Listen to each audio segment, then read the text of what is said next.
Ako, si Haris Sultan. Ang video na ito ay para sa aking mga tagapanood sa Amerika, pero welcome ang lahat dahil bahagi tayo ng pandaigdigang komunidad. Gusto kong bigyang pansin ang mga tagapanood ko sa Amerika dahil kayo ang tagapangalaga ng malayang mundo. Kung walang lakas ng Amerika, mawawala agad ang kaayusan ng mundo sa 75 taon.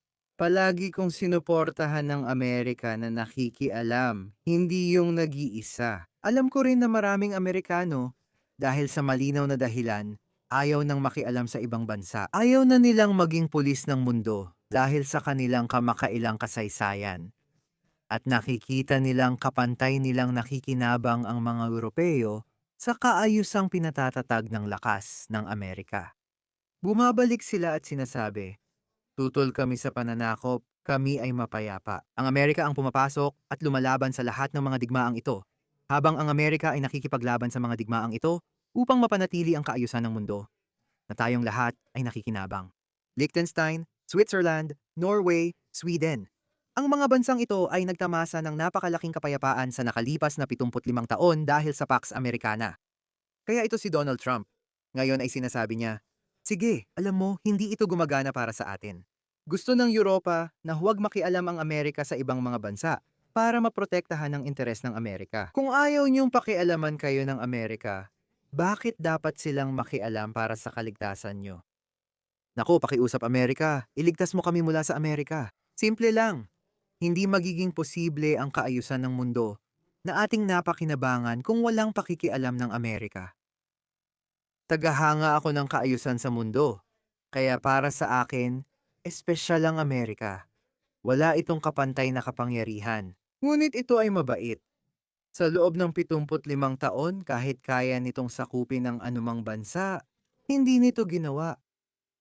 Sinakop lang nito ang mga bansang nagbanta sa pandaigdigang kapayapaan at seguridad o ang pandaigdigang kaayusan na pinamumunuan ng Amerika na malinaw namang ayaw nating mawala. Ayaw nating mawala ang kaayusang pandaigdigan ng Amerika. Dahil ano ang mangyayari sa Australia? Ano ang mangyayari sa Britain? Ano ang mangyayari sa mga bansa sa silangang Europa? Lahat tayo at ang malayang mundo ay nakikinabang sa pandaigdigang kaayusan sa ilalim ng Amerika. May bansang Iran na nais mapasama sa Western Bloc. Sawang-sawa na ang kanilang mga mamamayan na ginagamit bilang anti-West o anti-Amerika. Ayaw nila noon. Gusto nilang sumali sa Western Bloc. Kaya mahal ko ang Ukraine dahil gusto rin nitong mapabilang sa Western Bloc. Ayaw nila sa pamumuno ni Putin ng Russia.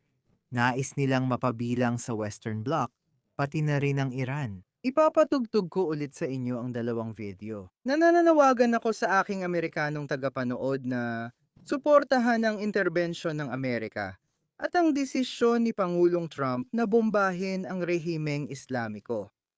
Hindi natin pwedeng hayaang maging isolationist ang Amerika. Alam ko gusto nyo man o hindi, kasama ng inyong dakilang kapangyarihan ang malaking responsibilidad. Kung makakita ka ng isang tao na pinahihirapan ang isang matandang babae o isang mahina, tatalikuran mo lang ba yon? Pasensya, hindi ko problema yan. Gaya ng sinasabi ng mga isolationist kay Pangulong Trump. Ayaw namin yan. Pakiusap. Nasa inyo ang ekonomiya, ang lakas sa politika at militar, higit sa lahat, para mapigilan ang kawalang katarungang ito. May mga video na lumalabas, hindi ko ipapalabas ang mga yon. Pero ipapakita ko sa inyo ang dalawang video. Pakinggan nyo lang ang dalawang Iranian na ito at sabihin nyo sa akin kung ano ang sinasabi ng puso nyo. Pipikit ka na lang ba o gusto mong pindutin ni Pangulong Trump ang ilang pindutan? Walang sundalong ipapadala. Mga tao ng Iran ang bahala, pindutin lang ang ilang pindutan. Suportahan sila mula sa himpapawid at bigyan ng teknolohiyang wala ang istorbo at atrasadong Islamistang mula. Magsimula tayo sa pampagana.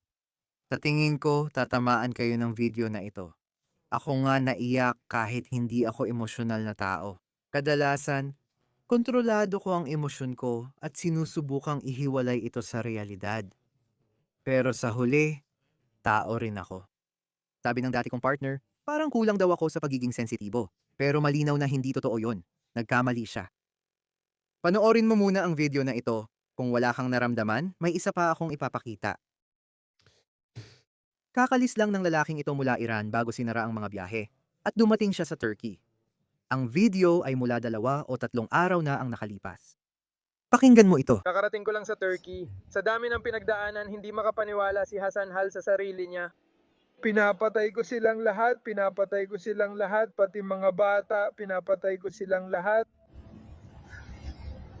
Pumapatay sila ng mga tao sa kalsada, pumapatay sila ng mga tao, pinapatay nila ang lahat. Lahat ng gumagalaw. Tingnan mo ang tapat na emosyon ng taong ito. Kailangan lang namin ng tulong mula sa ibang bansa. Wala na akong ibang paraan. Lahat ay tinatawag siyang Shahzade. Sabihin mo sa kanilang kapatid niya, kung may ibang tumatawag sa kanya, hindi siya Shahzade. Ang Shahzade ay simbolo ng kalayaan. Huwag ninyong bigyang pansin ang pangalan na Shahzade. Tumutulong ang mga tao sa nalulunod pero may pumapatay din sa tao. Pareho lang sila pero si Aga pinatahimik samantalang sila gumagawa ng gusto nila. Nakansela ang international flight ko mula Tehran papalabas ng Iran pati lahat ng international flights. Nakahanap ako ng Iranian flight pagkatapos. Ngayon, hindi maganda pakiramdam ko kasi kung hindi ka dayuhan sa Tehran, Iran, hindi mo maiintindihan ang sitwasyon. Sandali lang. Mahalaga ito dahil malinaw namang nagbabasa tayo ng mga subtitle, kaya maaaring may ilan na hindi makaramdam. Pero isipin mo na saksihan mo. Pagkatay ng tao, malawakang patayan, walang habas na putukan, pira-pirasong katawan na lumilipad habang nanunood ka sa takot. Wala kang magawa. Pag lumabas ka, babariling ka sa ulo at nasasaksihan mong pinapatay ang mga bata. Nasaksihan mo lang lahat habang buhay ng sira ang buhay ng taong ito. Magkakaroon siya ng guilt bilang survivor. May nasaksihan siya. Magkakaroon siya ng post-traumatic stress disorder. Marami siyang itatanong. Oo, buhay siya. Pero itatanong niya, bakit ako buhay? At lahat ng patay na taong nakita niya. Masuwerte ang mga Yuni at di sila na-expose sa ganong karahasan. Dahil sa PAX Americana. Salamat, Amerika. Dapat ba nating baliwalain ang mga gustong sumali sa sistemang o blocking iyon? Yan ang gusto ng mga tao sa Iran. Gusto nilang maging bahagi. Gusto nilang mabuhay ng tulad ninyo. At tinitingnan ko sila. Kahangahangang mga tao.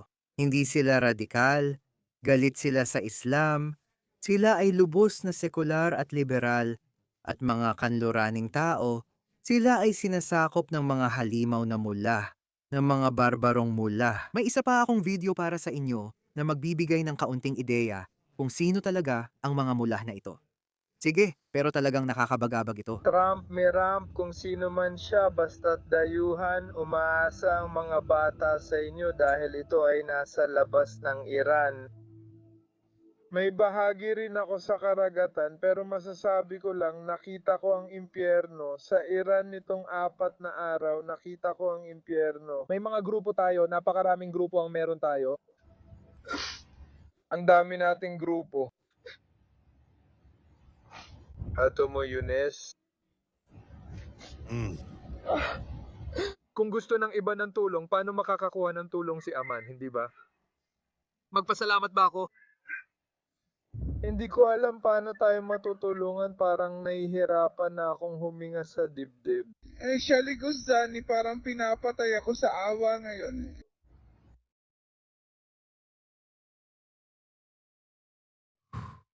Ang bigat nito. Um, Hindi ko lang talaga maisip na makakita ng ganun. Tignan mo tayo, parang minsan nakakaramdam ako ng guilt dahil galing ako sa Pakistan na hindi pa nakaranas ng ganoong kalupitan o antas. Parang proto-demokrasya pa ang Pakistan. Minsan iniisip ko sana kasing lupit ng Islamic regime ng Iran ang rehimen o militar sa Pakistan. Kung ganun, baka nagsabi na ang mga Pakistani na ayaw na nila. Ayaw na naming makialam sa relihiyon at ideolohiyang ito. Pero ganyan talaga. Pero sige, pero itong taong ito, ibig kong sabihin, bigyan natin siya ng sandaling pag-isipan. Talagang kawawa siya habang buhay. Itong mga taong ito, gaya ng sinabi mo, Trump. Kahit sino na lang, siya Trump, hindi namin alam. Basta pakiusap, iligtas niyo lang ang mga taong ito. Naiintindihan ko ang pag-aalinlangan, naiintindihan ko ang mga alalahanin, at ito ang dahilan kung bakit labis ang respeto ko sa Amerika, na siyang nagtatangi sa Amerika mula sa ibang mga bansa. Sobrang analytical nila, Pinag-aralan na nila lahat at gumawa ng maraming contingency plan matapos makita ang iba't ibang posibilidad. Walang ibang bansa ang gumagawa niyan. Hayaan mong sabihin ko, ang Amerika ay talagang kakaiba kumpara sa ibang bansa at dating makapangyarihang bansa sa Europa. Walang kolonyal o Nazi na pagkakasala, hinaing ng mga Ruso o dogmang komunismo ng China. Ang Amerika ay isang napaka-neutral, amoral na entidad. Hindi immoral kundi amoral na entidad. Pinapabuti nito ang episyente, produktibo, at sariling kapakanan, kaya napoprotektahan ang sariling interes. Kadalasang pabor ito sa mga bansang may kaparehong pananaw at pagpapahalaga, tulad ng Liechtenstein, Denmark, Sweden, Britain, France, at Germany. Hindi sila kasing lakas ng Amerika kahit pinagsama bilang European Union. Pasensya na, walang bastusan. Mahilig ako sa kanluraning sibilisasyon. Pero Amerika ang may susi sa lahat ng pintuan. At sa ngayon, mas kailangan natin ang Amerika kaysa sa iba. Hindi natin kailangan ng ganitong pagpapakitang tao ng mga bansang Europeo. Nakakaawa. Gusto nilang gawing moral ang mundo sa pamamagitan ng pagiging mabuti. O laban kami dito at doon. Alam mo yon, nagpapakabanal sila. Pero wala naman silang kapangyarihang magpatupad. Dapat kontrabida ang pulis. Hindi kailangang kontrabida ang Amerika. Naiintindihan ko na kahit gusto ni Trump na hindi makialam, mahalaga sa Amerika ang maging makialam na kapangyarihan. Dahil kung titigil ang Amerika sa pagiging makialam, sino ang magbabantay? Itong kaayusan ng mundo na pinakikinabangan ng lahat, ng bawat isa. Ang ibig kong sabihin, sa malayang mundo, hindi namin iniintindi ang third world at mga diktador, bahala na kayo. Kung hahamunin ninyo ang kaayusan ng mundo namin na pinamumunuan ng Amerika, hahabulin namin kayo. Kaya kami pumasok sa Vietnam. Nabahala kami dahil sa isang kalabang kaayusan ng mundo. Pero naging kontrabida ang Amerika. Masama ang digmaan sa Iraq. Pero gayon pa man, ang operasyon sa Venezuela. Sinusubukan kondenahin si Trump ng mga bansang Europeo pero wala silang tapang gawin ito. Pero sige, pasensya na, nadaldal ako. Hayaan mong ipatugtog ko sa iyo ang isa pang video. Mahaba-haba itong video na to, pero kailangan mong pakinggan ito. Tinawagan ng anak ng IRGC commander ang isang Iranian show sa ibang bansa at ikinuwento ang mga nangyayari sa loob ng rehimen. Si Amin Nawabi ay mabait na nag-translate niyan para sa atin. Mahirap ang live na pagsasalin pero naantig ako rito. Ipapatugtog ko ang video at hindi ako magkokomento. Siguro sa isang bahagi lang ako magsasalita kaya pakinggan ninyo. Tutugtugin ko ito ng 8 minuto. Kaya kung pinapakinggan mo ako sa 2x, bumalik tong ka sa normal dahil ito ay parang 2x na rin. Kaya tumatawag ako mula sa loob ng rehimen. Ang nagsasalita ay ang babaeng iyon, malinaw naman, siya ang anak ng isang komandante ng IRGC. Patawarin mo ako, hindi ko kayang gawin ito, hindi ko talaga kaya. Oo, kaya ang tatay ko ay isa sa mga puwersa ng rehimen na laban sa mga tao, pinipigil ang mga tao. Wait lang, biga. Siya mga kailangan namin siya, Kaya sabi niya, kilala mo ba si Ginoong Rodan? Si Ginoong Rodan ang isa sa mga pangunahing komandante ng mapaniil na puwersa kaya kilala siya ng lahat. Sa kasamaang palad, kilala ko ang kanyang isinumpang pangalan at ang kanyang pangit na mukha. Alam ng lahat sa politika ng Iran na si Rodan ay may mahabang kasaysayan ng karahasan at panunupil, para siyang leader ng mga mapaniil. Sabi niya, natatakot at na-stress ako ngayon. Si Hamza ko ay kasabat ni Rodan sa krimen. Kaya sinasabi niya, pagdating sa antas ng mga krimeng ginawa, ang tatay ko ay kapantay ni Rodan. Makaroon kami si biga. Gusto ko lang sabihin ang isang bagay. At sinabi niya, sige lang, mahal ko, sige. Demado may hiro. May isa ko. Sa mga Iranian sa puwersa ng rehimen na umaapi. Mag-ingat kayo, isinara na ng mga commander ninyo ang kanilang bag. Sabi niya, handa na ang maletang puno ng pera ng mga commander ng rehimen. Para sa akin, sa nanay ko, at buong pamilya, inihanda na nila ang mga pasaporte. Oo, meron na sila. Gumawa ang rehimen ng peking pasaporte para makatakas ang mga tauhan. Anak siya ng anti-rape police commander, ayon sa kanya. May mga pasaporte ang tatay ko para sa akin, para sa nanay ko, at para sa lahat ng miyembro ng pamilya namin, may mga peking pasaporte kami para makatakbo kung kinakailangan. Ibinigay ito ng rehimen. Para patunayan, ipapatugtog ko ang isa pang video ni Ahmed Nababi. At ang pahayag na handa ng tumakas ang mga commander ng IRGC sakaling bumagsak ang rehimen ay sinusuportahan ng ebidensya. Isa siya sa mga pinuno ng rehimen na mukhang tumatakas sa Istanbul. Hindi ko naman gustong mapunta sa screen dito, kaya kinunan ni Alibaba Body ng litrato sa eroplano papuntang Turkey bilang patunay ng kanilang pagtakas. Kaya tugma ito sa sinabi ng babaeng yon nung tumatawag siya. Oo. Tungkol sa kung paano silang lahat ay naghahanda ng tumakas at kung paano silang lahat ay tumatakas, tama ba? Oo. Wow. Makikita mong totoo at may sense ang sinabi ng babaeng iyon sa'yo. Halimbawa, kung alam mong babagsak ang rehimen mo at pumatay at nanakot ka na ng tao, siguradong tatakbo ka. Ano na nga ulit ang kasabihan? Kapag lumulubog ang barko, ang mga daga ang unang tumatakbo. Binigyan ako ng tatay ko ng napakaraming dolyar. Kaya may mga maleta silang puno ng dolyar sa bahay nila. Pinutol niya ang sarili, sinabing palagi silang mag-ama sa telepono. Babalikan niya iyon, pero pinutol niya ulit. Sabi niya, pakiusap, may magdala sa akin sa Hague Court. Buhay akong saksi sa mga krimen ng mga taong ito. Buhay akong saksi sa mga krimen ng tatay ko. Kahit yung tatay ko lang ang gumawa ng maraming krimen at saksi ako rito.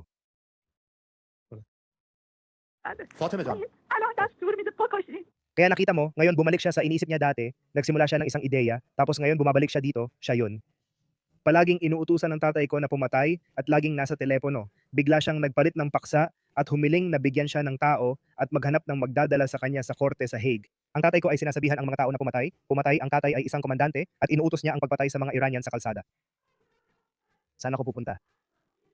Sabi niya, may mga litrato, dokumento, ebidensya at video ako. Dalhin mo lang ako saan man para maibigay ko ito. Hindi ko maintindihan pero huwag mo yung pag-usapan.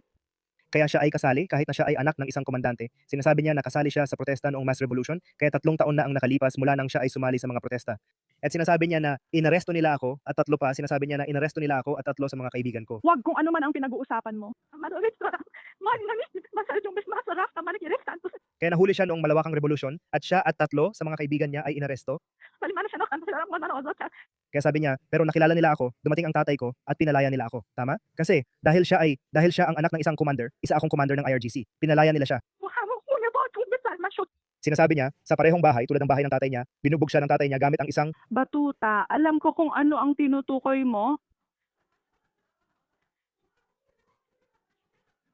ginamit ulit dahil ganito rin sa bahay ng tatay niya. Pinalo siya sa ulo ng batuta at kinoryente kaya iniisip kong si Hazer yon. Ginamit ang sarili niyang ama yon nang kunin siya mula sa kulungan. Ginamit ang sarili niyang ama, ang batuta sa kanya, sa ulo niya at ginamitan din siya ng taser. At ang tagapanayam, ito dito, binaril siya. Commander siya ng IRGC. Kung ginagawa niya yon sa anak niya, paano pa kaya sa anak ng iba? May reputasyon akong iniingatan. Paano ako rerespetuhin ng iba kung ang anak kong babae mismo ay hindi sumusunod sa akin o nagsusuot ng hijab? Yung mga kalayaang meron tayo sa kanluran? Tulad ng, tignan ko lang buhay ko. Oo, wala akong pananagutan kahit kanino, kahit sa punong ministro o gobyerno. Sige, may napakalaking pribilehiyo ako na tignan ang mundo mula sa sarili kong pananaw. Gumawa ng sarili kong mga patakaran at prinsipyo na susundin ko sa buhay ko. Wala nang makakapagsabi sa akin ng kahit ano. Malaking pribilehiyo ito para sa ating lahat na mamamayan ng malayang mundo. Ihambing mo yan sa mga taong ito. Ulitin ko, hindi sila radikal na gustong magkaroon ng Islamikong pamahalaan. Gusto nila ito at malaya silang mamili. Nais nilang maging katulad natin, gaya ng mga taga-kanluran. Ito ang dahilan kung bakit hindi mo sila lubusang kamuhian. Sige, baka itong video? Sige, bawiin ko na lang yon dahil wala akong pakialam kung ikaw ay pro-Gaza, anti-Israel, pro-intervention, o anti-intervention. Wala akong pakialam kung kaliwa o kanan, taga-suporta ni Trump, taga-suporta ng Demokratiko. Wala akong pakialam. Pakinggan mo lang ito ng hiwalay. May nakita akong ilang komento sa ibaba. Yung mga karaniwang nagkokomento, sinasabi nila, peke ito, artista lang siya na inupahan. Binayaran ni Stu ng $7,000. Zionistang propaganda, kung ano-ano pa. Yung mga taong yon, hindi mo sila kayang talunin. Kahit saglit, paraan ito para maging objetibo. Isipin mong totoo at tanungin ang puso mo. Minsan dapat tanungin ang sarili. Sa tingin mo ba, ang boses niya na nanginginig sa takot? Na-imagine ko ang luhang dumadaloy sa pisngi niya. Nagsisinungaling ba siya? Bakit si Ahmed Nawabi ay isang tanga? Si Goldie Gamari, tanga rin ba? Talagang nakita ko, napakaraming matatalino at mahuhusay na Iranian na nagsasabi ng pareho, kaninong panig ka papanig? At hindi lang yon. Malapit nang pumasok ang presidente ng malayang mundo. Sige, pero propaganda lang ito laban sa pananakop. Parang Iraq ulit, bla bla bla. Nakikita ko na naman yan ulit. Pakiusap, kailangan nating suportahan ang pambobomba sa Islamikong rehimen. Kailangan natin, kung ikaw ay Amerikano, pakiusap, magkaisa tayo kay Trump, at kailangan nating suportahan ito. Pumunta ka sa X, pakiusap, pumunta ka sa X. Mahalaga ang ating boses. Ibig mong sabihin tatay mo ang gumawa nun? Baliman siya nakanta sila mga nanonood sa buha mo. Sinaktan niya ako para di na ako sumama sa protesta, pero hindi pinayagan ang mga kaibigan ko. Kaya kahit pinalaya siya, 3 niyang kaibigan ay nakulong pa rin. Diyos ko, Diba? Tedret, Hindi ko alam paano naman. Gusto ko nila siya. Nung nakajabos yun. sabi niya, ginahasa raw ang mga kaibigan niya sa kulungan. May nanonood. Hindi mo ba? Kaya parang, kanino ba namin pwedeng sabihin ang sakit na to? Ang dami naming dinadala. Kanino ba namin to pwedeng ibahagi? Hindi ko alam kung ano ang sinasabi mo. Gusto ko nila siya. Nung nakajabos yun. May nanonood. Hindi mo ba? Lomas at Ganito, itong nakakainis na lalaking to. Siya ang tatay ko pero galit ako sa kanya. Ayaw namin nito.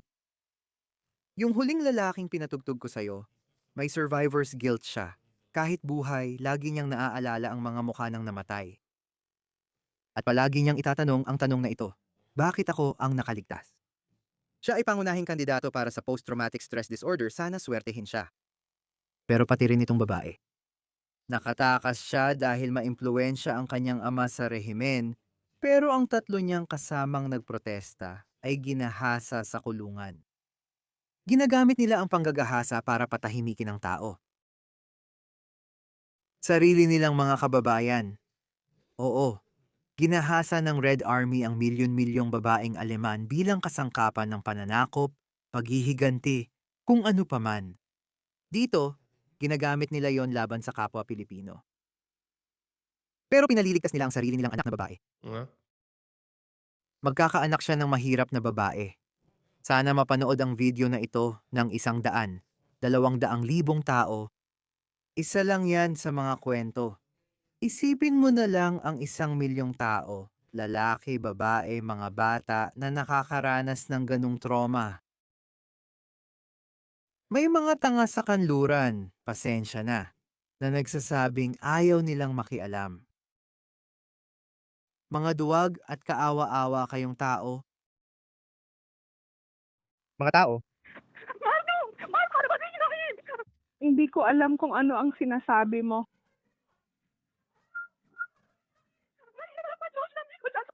kaya ang sinasabi niya, mga tao, kami ay mula sa pamilya ng mga taong ito, parang kami ay mula sa pamilya ng rehimen, pero pinapatay din nila ang sarili nilang mga anak. Sinusubukan niyang mag-ipon dahil tinitingnan ng mga Iranian ang mga tao ng rehimen bilang hindi tao, hiwalay sila sa mga Iranian. Sinabi niya sa mga Iranian na kahit anak siya ng mga ito, inaapi rin siya. Pinapatay nila ang sarili nilang anak. Hindi, mali ang pagsasalin. Kaya sila rin ay malupit sa sarili nilang mga anak, hindi pinapatay, kundi malupit din sila sa sarili nilang mga anak. Alam ko kung ano ang tinutukoy mo. Hindi ko alam ang pinag-uusapan mo. Hindi ko alam ikaw. Sabi niya, oh, yung mga nagbibigay ng baril, batuta at taser.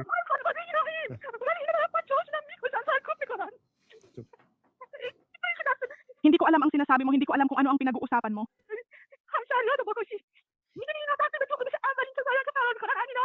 Sinasabi niya sa mga pumapatay sa mga Iranian sa kalsada at nagbibigay ng baril, batuta at taser para umatake sa kapwa nilang mamamayan. Alam mo bang ang mga commander nyo ang unang tumatakbo kapag may nangyari? sa madaling salita, Sinasabi niya, bakit kayo sumusunod sa mga utos nila? Yung mga taong nag-uutos sa inyo, sila ang unang tumatakbo palayo.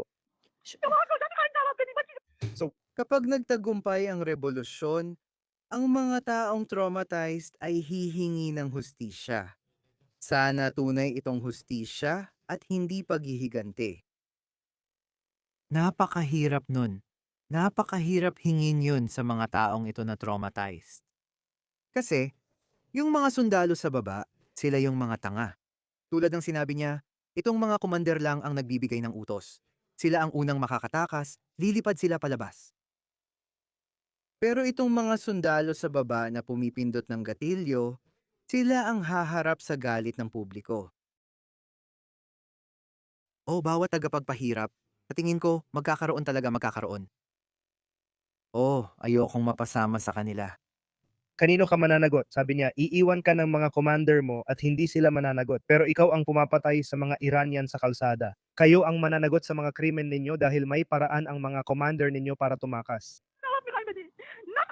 Kaya, huwag mong gawin, huwag mong patayin ang kapwa mo mamamayan.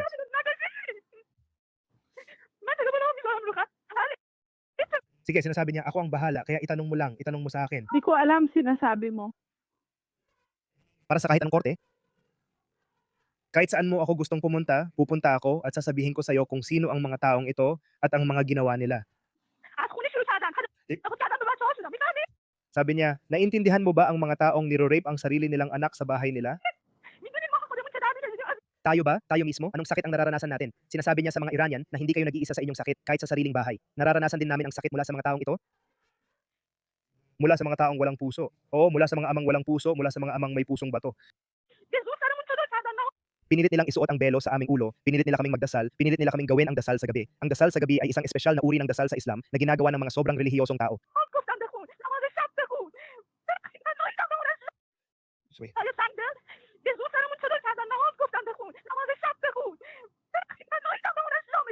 Kaya, patawarin mo ako sa sasabihin ko, pero tumay ako sa ilalim ng Islam. Mali ang pagsasaling ito. Patawarin mo ako sa sasabihin ko, pero tumay ako sa Islam nila.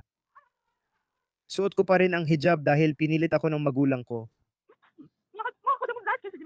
Nagtiis din kami. Kung kaya ko lang, papatayin ko tatay ko. 2 beses akong nagtangkang magpakamatay, pero iniligtas ako ng nanay ko. Hayaan mo akong gawin ito. Hayaan mo akong gawin ito. Mula pagkabata, Hindi ko kinaya ang kahihiyang ito. Sige, kaya siya ay ganoon sa mga Iranian na tao na hindi lahat ng mga ito, ang mga pamilya ng rehimen, ay katulad ni Shamkhani. Si Shamkhani ay isa sa pinakamataas na opisyal sa loob ng Islamic Republic. Isa siya sa mga pangunahing tagapayo ni Khani at kilala siya sa pagiging napakayaman. At ang buong pamilya niya ay namumuhay ng napakaluho.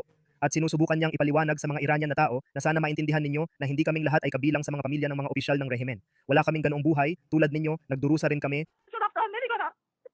Hindi lahat ay tinatrato ng ganon ang sarili nilang mga anak. Sinasabi niya sa mga pulis ng rehimen na itabi muna ang baton at sumama sa mga tao. ako ang anak niya. Ako rin nagpalaki sa anak ng demonyong yon.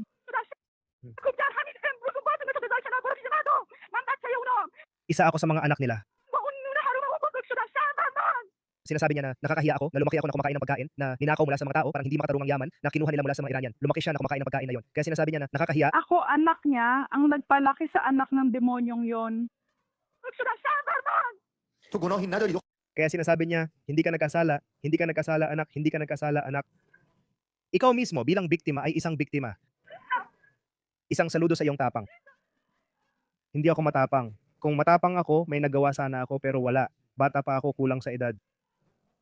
Sabi niya, may ginagawa ka, tumawag ka, etong tawag na ginawa mo ay ang pinakamalaking bagay na magagawa mo. Ang laki ng nagawa mo, ang tapang mo. She said, Sabi niya, umiiyak siya. Pinigil ko ang luha ko. Napakalungkot kasi itong babae. Alam niya kung ano ang pwede niyang makuha, alam niya kung ano ang gusto niya sa buhay, pero hindi niya makuha yon.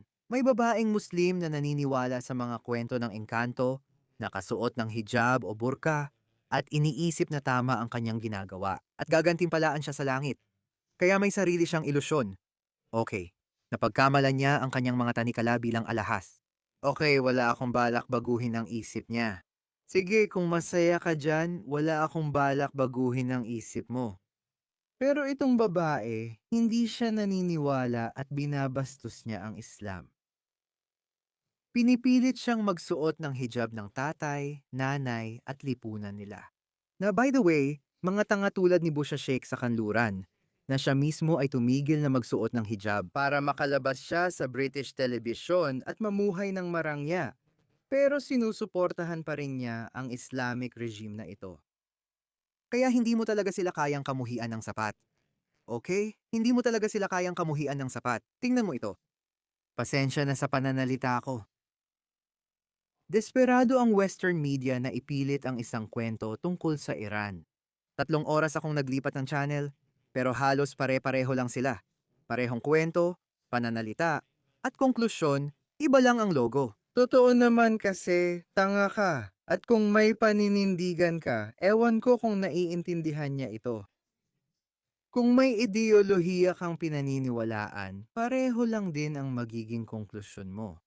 Mas pinapahalagahan namin ang kalayaan at individualismo kaysa sa dogmatikong paniniwalang tulad ng Islam, rehimeng Islamiko, at anti-kanlurang retorika. Hindi kami naniniwala na Amerika o Syonismo ang nasa likod ng lahat, kaya iba ang konklusyon namin. Hindi ba ganoon sa'yo? Lumaki ka sa pamilya na kontra sa kanluran at Amerika, laging naririnig ang reklamo at mura ng magulang tungkol sa patakarang panlabas ng Amerika. Pero nakatira sila sa Britanya at nakinabang sila sa kaayusang pandaigdig ng Amerika. Pero masyadong mahina ang kanilang isipan para maintindihan ang pagkakaibang iyon. Sumasayaw ka para sa pan-Islamismo at gusto niya ng pandaigdigang kalipato. Sinabi niya yan dati at marami siyang katulad. Tinatawag ko silang lipstick Muslim. Sige, balik tayo sa video, mahaba ito.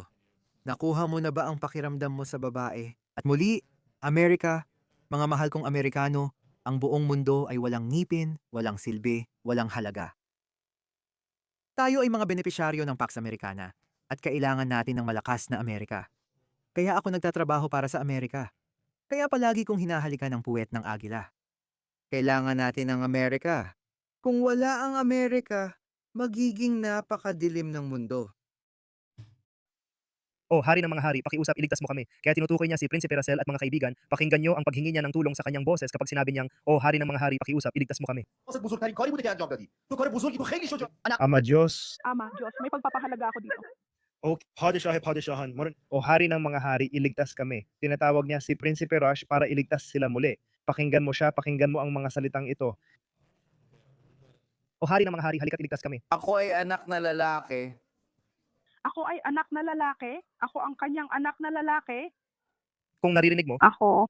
palagi nilang sinasabi sa amin na ang dugong ito ay masama. Masama raw, ibig sabihin ang Pahlavi, tinutukoy niya si Prinsipe Reza Pahlavi. Sinasabi niya na palagi nilang sinasabi sa amin na ang dugong ito ay masama, na sila ay mapaniil, na sila ay malupit.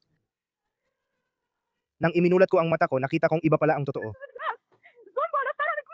Ganun ang totoong kalupitan ay hindi si Panami. Ang totoong kalupitan ay nasa taas lang ng ulo ko. Ibig sabihin ang ama na ito ay nasa tabi ng tainga ko. Nasa tabi lang ng tainga ko. Parang sinasabi ni Michael, nasa tabi ko lang, katabi ko lang talaga. Hindi si Panavi ang aking ama. Ang tunay kong mga magulang ay malupit. Bakit sila makasabay? Kaya gusto ko pang idagdag ang isa pang bagay.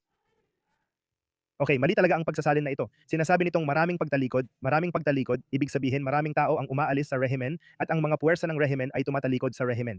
Daran mo doon, dahil minsan nandun sa ko family sa Kaya palagi nilang tinatawagan ang kanilang pamilya. para po dolor hayat yun. Hibihan doon nila sa ko kasin. Sabi niya, dahil marami nang umaalis sa antika ng pulis at puwersa ng rehimen, kinokontak na ng mga nasa loob ang mga kamag-anak nila para tumulong sa pag-atake sa mga Iranian dahil kulang na sila. Sinasabi niya na tinatawagan nila ang sarili nilang mga kamag-anak at nakiusap sila na lumabas sa kalsada at atakihin ang mga tao at nagbibigay sila ng maraming dolyar, United States dollars, sa mga taong tutulong sa kanila na atakihin ang mga mamamayang Iranian dahil nauubusan na sila, wala na silang sapat na pera. Ako'y anak, siya rin ako. Sa ko family sa bas para po dolor hayat yun. Hibihan doon nila sa ko kasin. Inuutusan silang sumama sa mapanupil na puwersa kontra protesta pero natatakot silang pumunta. Maraming tumatalikod, mga pare. Ito ang dahilan kung bakit sinasabi natin na hindi pa naging ganito kahina ang rehimeng ito noon. At ito rin ang dahilan kung bakit kailangan natin si Pangulong Trump. At sigurado akong mangyayari ito sana ngayong gabi. Sa oras na mapanood mo ang video na ito, sana nabomba na sila ni Trump. Kaya sa puntong ito, wala pang pambobomba na nangyayari. Pag napanood mo ito, malamang binomba na ni Pangulong Trump ang rehimen. Kahit ano pa ang kalabasan, hindi ibig sabihin na masama ang pambobomba sa Islamic rehimen. Ito ang dahilan ng intervention ng Amerika. Palagi ko silang tinitingnan ng positibo dahil mabuti ang kanilang intensyon. Ang Amerika ay kamanghamanghang bansang kayang itama ang sarili. Hindi na ulitin ng Amerika ang mga pagkakamali sa Iraq at Afghanistan. Nabigo ang pagpapalit ng rehimen, pero natuto na ang Amerika kaya magiging iba na ngayon. Walang tropang ipapadala. May popular na kilusan sa lupa ng mga katutubo. Kaya suportahan natin ang siya bilang isang nagkakaisang puwersa. Sino ang magpapanatili ng kaayusan? Hindi rin tayo makakakita ng mas masahol na rehimen mula rito. Kaya ayun, tuloy-tuloy lang ang video na ito. Siguro nakuha mo na ang punto. Ang punto na gusto kong iparating ay kailangan natin ng isang Amerika na nakikialam. Kailangan natin sila. At mga mahal kong mamamayang Amerikano, gaya ng sabi ko, gusto nyo man o hindi, kayo ang may pinakamalakas na puwersang militar sa kasaysayan. Pero kasama ng dakilang kapangyarihang yan ay ang malaking responsibilidad. Isang matanda, lalaking may kapansanan, at bata ay pinahirapan ng masamang mula. Hindi mo maaaring baliwalain ang nangyayari.